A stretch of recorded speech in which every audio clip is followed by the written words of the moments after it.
Okay, we just looked at the return of moles, and it turns out our good friend stoichiometry is back too. You know what that means? Mole bridges. Yay! Oh, we love mole bridges. We love them. They're so great. Yay, mole bridges. Um, Couple quick reminders before we do a couple problems here. You may want to know how to tell how many fractions you need. If you're doing a problem that uses moles and liters, that's going to require 3 fractions. And if you're doing a problem that has grams and liters or liters and liters, that's going to be a 4 fraction problem. So with that in mind, let's try number 1 on page 63. We're on page 63, by the way. Let's try number 1. It says, if 40 liters of HCl gas are produced at STP, what volume of hydrogen gas is required? First of all, we need to know how many fractions are we looking at here. They say liters. I don't see the word mole or the word gram or even the word liters again anywhere in this problem. But the word volume should tell you that we're talking about liters. So I have liters and liters. That's going to be 4 fractions. Remember, on a 4 fraction problem, you want to start all the way against the edge of the page or you're going to run out of room. Take the given 40.0 liters of HCl over 1. Remember that whatever this given is that we're starting with is also where our mole bridge is going to start at HCl. And if you read the problem, it mentions the other chemical it says is hydrogen gas. So that's where our bridge is going to point, at just whatever that second chemical they say in the problem is. So we always start with whatever the given was. That's where we draw our dot to start our bridge.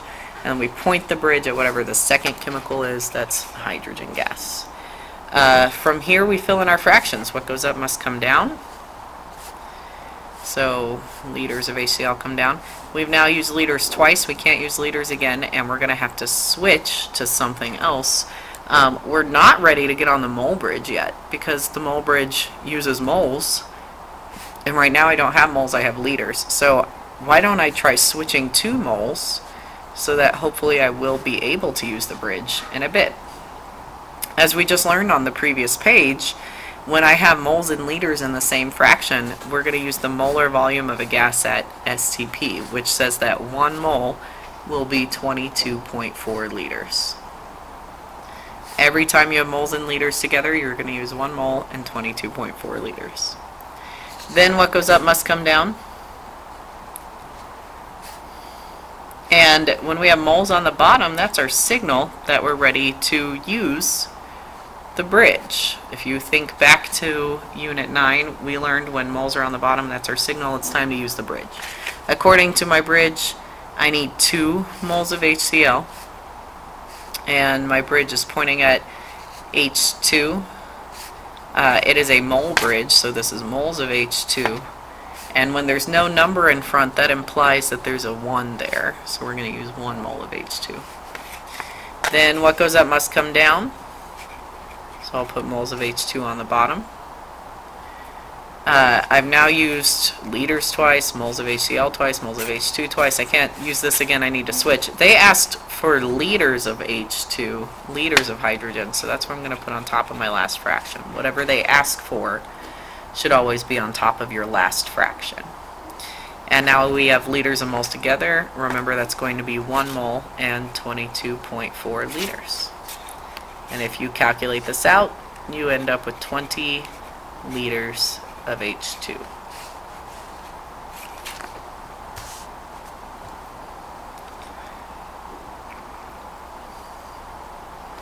Let's look at number 2.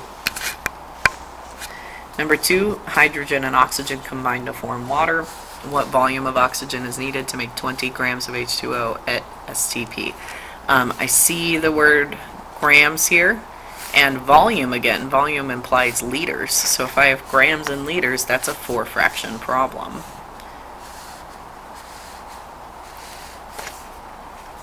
We're going to start with what they gave us, 20.0 grams of H2O over 1. And again, whatever we start with, that's where our bridge is going to start as well. Whatever this given here is, that's where we start the bridge. We look for the question, it says what volume of oxygen. So oxygen is what they're asking for. Oxygen is where my bridge is going to point.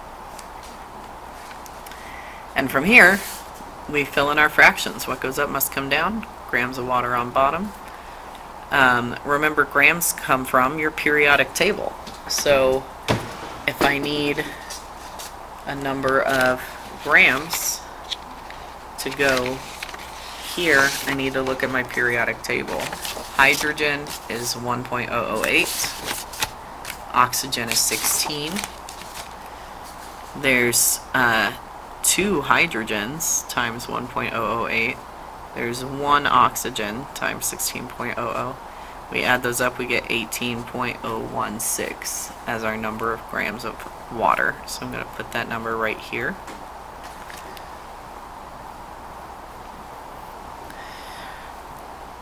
I've now used grams of water twice. I can't use grams again. I need to switch. So we're going to switch 2 moles.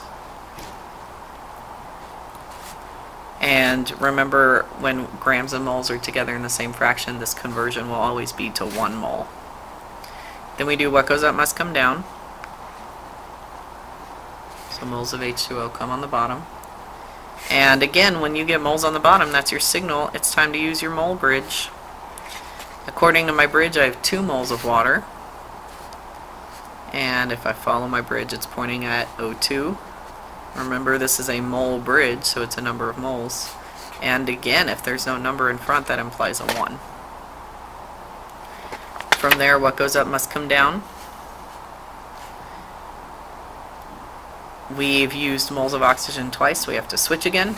They're asking for volume, liters of oxygen. Whatever they want, whatever they're asking for, goes on top of your last fraction.